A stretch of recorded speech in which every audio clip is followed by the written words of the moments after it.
We are moving on to activity 7 with our short story of the month, Stray by Cynthia Ryland. This is going to be where we do more annotations, but what I want you to explore is how the author, so the author of this short story, how does she use specific vocabulary to make the story seem depressing? At the beginning and throughout the middle up until the very end, it's depressing. So there is vocabulary in there. There are certain words that she uses to set the tone and the mood. Okay, so let's go ahead and take out your short story. And what I would like for you to do is take out a red pen. So we are going to annotate this together, and we're just going to go ahead and look for vocabulary that sets the mood, which is depressing. Not the activity, hopefully, right? Just the vocabulary. All right, so let's go through, and hopefully you should have already, underlined some things, circled some things, and let's go ahead and make sure you got them all. Okay, or if there's any that I missed, maybe you can go ahead and show me what you got at the end. Okay, so we're going to go through, and I'm going to read kind of fast. In January, a puppy wandered onto the property of Mr. Amos Lacey and his wife, Mamie, and their daughter, Doris. Icicles hung 3 feet or more from the eaves of the houses, snowdrifts swallowed up automobiles, and the birds were so fluffed up they looked comic. The puppy had been abandoned. I'm going to stop right there because that is definitely a depressing thought, a depressing vocabulary word. Abandoned. You're all alone. Also, I'm going to venture to say that when things are very cold, there's icicles. That's giving us the mood of something just being cold. Snowdrifts swallowed up automobiles, and the birds are so fluffed up. Like, I feel like it's very quiet and cold and abandoned. So not only are the streets abandoned, the dog is abandoned. Okay, it made its way down the road towards the Lacey's small house, its ears tucked, its tail between its legs, shivering. So its ears tucked, its tail between its legs, shivering. Those are all very depressing thoughts, depressing images of this poor puppy. Okay, so let's go down here. Doris, whose school had been called off because of the snow, was out shoveling the cinder block front steps when she spotted the pup on the road. She set down the shovel. "Hey, come on," she called. The puppy stopped in the road, wagging its tail timidly, trembling with shyness and cold. Okay, so how sad. He's trying to wag his tail, but he's very timid. He's very scared. He's trembling. Shyness and cold. And actually, I didn't mean to underline this whole thing. We'll just say wagging his tail timidly. Okay. Trembling, shyness, and definitely cold. Like we talked about the icicles. Okay. It gives us like a vision of just very cold and desolate. Okay. Let's keep going. Doris trudged through the yard. She trudged. That is not a happy thing, is it? When you trudge through the yard. Went up the shoveled drive and met the dog. "Come on, Pooch." "Where did that come from?" Miss Lacey asked as soon as Doris put the dog down in the kitchen. Now, I'm going to venture to say that she's calling the dog a that. Where did that come from? So she's not like, "Oh, where did that puppy come from?" She's calling it that. So in a way, that's setting the mood for us. We already know that Mrs. Lacey's not happy about the dog, but not even a glimmer of, "Oh, a puppy." It's like that. What's that thing doing here? Kind of, Okay, Mr. Lacey was at the table cleaning his fingernails with his pocket knife. That's a little depressing as well. He's got a knife that he's, using on his fingernails, but whatever. The snow was keeping him home from his job at the warehouse. Okay, that's a depressing thought too. "I don't know where it came from," he said mildly, "but I know for sure where it's going." I'm going to say, now even if you didn't get this, that's okay. Make sure you underline it. He's calm as a cucumber, right? Or cool as a cucumber, I guess I should say. "I don't know where it came from," he said mildly, "but I know for sure where it's going." So he probably didn't even look up from his knife and his fingernails but that just sets the mood right there. Like, hey, he's the boss and he knows where it's going and he didn't even have to raise his voice. Okay, Doris hugged the puppy hard against her. She said nothing. Because the roads would be too bad for travel for many days, Mr. Lacey couldn't get out to take the puppy to the pound in the city right away. He agreed to let it sleep in the basement while Mrs. Lacey grudgingly let Doris feed it some table scraps.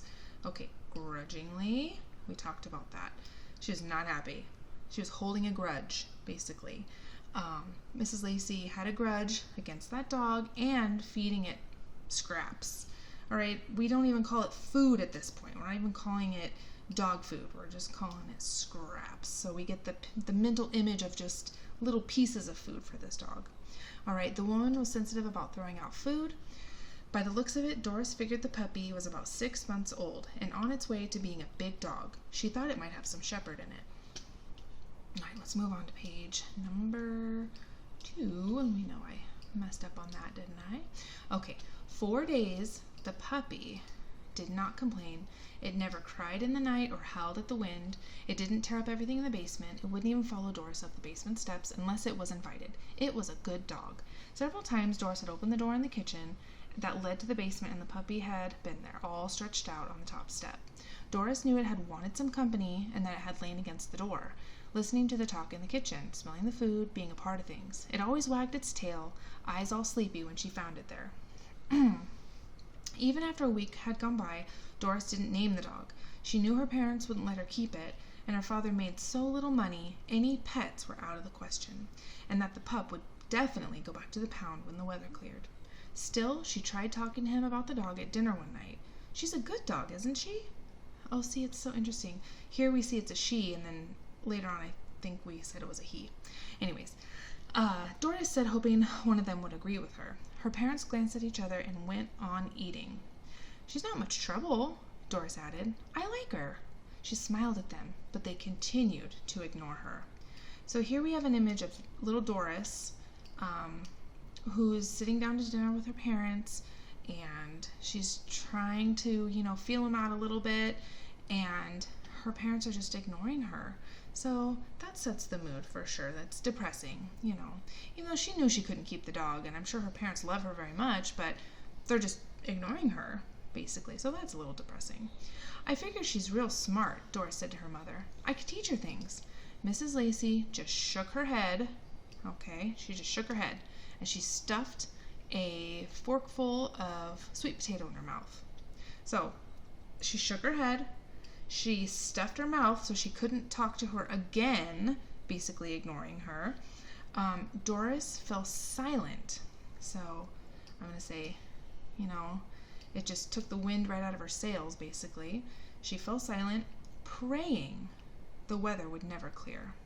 Okay, so I'm just going to add this onto it. Fell silent, praying. She's desperate. She's like, praying that the weather would just stay this way.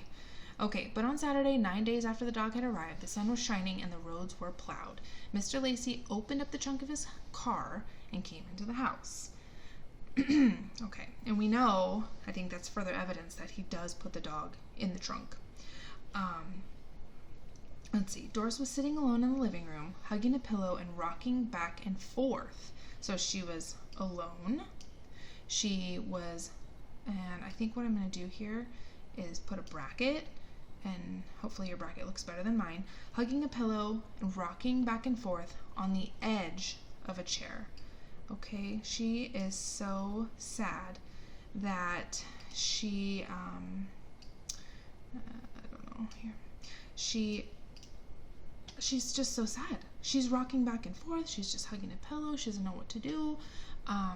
She was trying not to cry, all right, but she was not strong enough. She wasn't. All right, her face was wet and red. Her eyes were full of distress. So that's a vocabulary word. Definitely, that's telling us how upset she is. Okay, Mrs. Lacey looked into the room from the doorway. Mama, Doris said with a small voice, please. Okay, so the small voice is definitely telling us that she's just so sad. Okay, and she says please. So in this connotation, she's sad. We know that it's not, she's not asking her please. Well, she's begging, basically. She's begging. Okay, so let's keep going here. This is page 1, page 3. Okay, so Mrs. Lacey shook her head. You know we can't afford a dog, Doris. You try to act more grown up about this. All right, so let's say, so Mrs. Lacey, she shook her head. So it's like, nope, shook her head. You know we can't afford a dog. All right, you act more grown up about this. Doris pressed her face into the pillow. Outside, she heard the trunk of the car slam shut. That trunk just slammed shut on that dog. Okay, one of the doors open and close. The old engine cough and choke and finally start up. So if something is coughing and choking, then we know that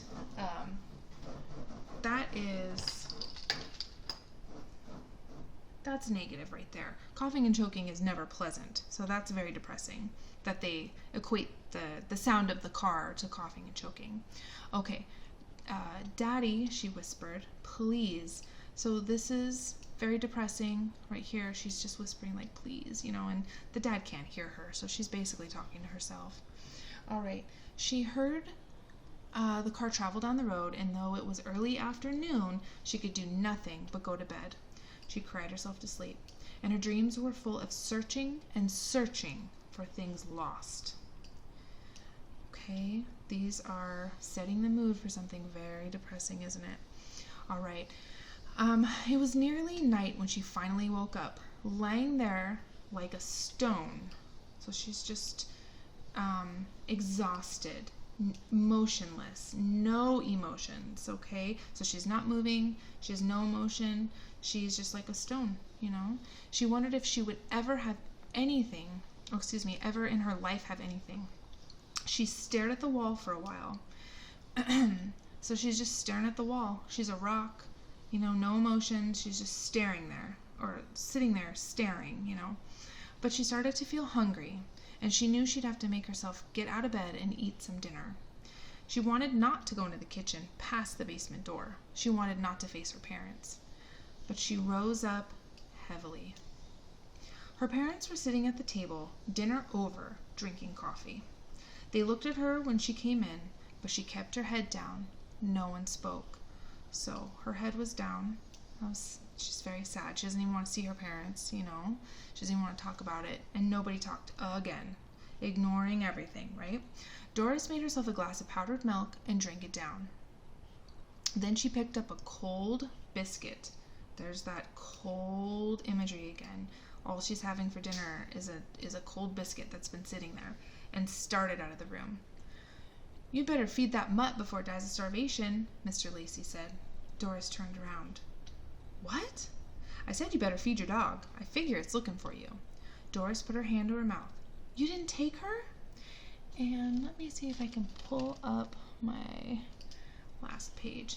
"Oh, I took her all right," her father answered. "Worst place I've ever seen. 10 dogs to a cage, smells enough to knock you down." And this is all pretty much depressing, but at this point, we already know that Doris turned around. At this point, she is starting to not feel depressed. So the connotation in these words are not as depressing because we know now, we have a clue that the mood is starting to change. Okay. "Oh, I took her all right," her father said. "Worst place I've ever seen. 10 dogs to a cage, smell was enough to knock you down, and they give an animal 6 days to live. So, and I wouldn't leave an ant in that place. So I brought the dog back."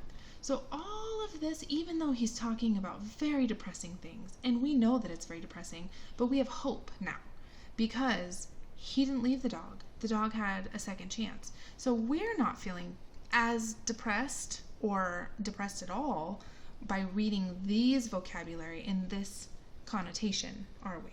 Okay, so now Mr. Lacey's sipping his coffee, same as before when he was ignoring her.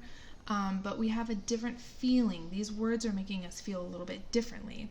Okay, well, he said, are you going to feed it or not? Okay, so, and in fact, you don't need to underline that part. I would argue that we are not underlining anything on page 4, because even though these are depressing vocabulary words, they don't make the story seem depressing anymore. The connotation of these words are not depressing, because we know that he rescued the dog from this fate. Okay, so the last thing that you will underline, and in fact Doris turned around, this is our turning point. So this is not vocabulary that is depressing. If you want to put a star next to this with a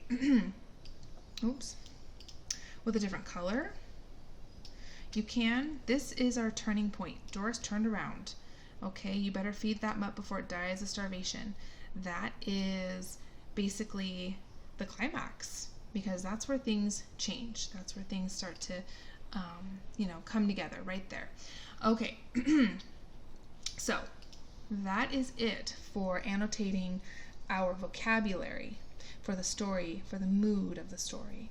All right, nice job, you guys. The next activity, we're going to get into a little more of that connotation that I was talking about, the connotation of the words and what feeling they're giving us and what they mean. Okay, I will talk to you in the next video. Goodbye.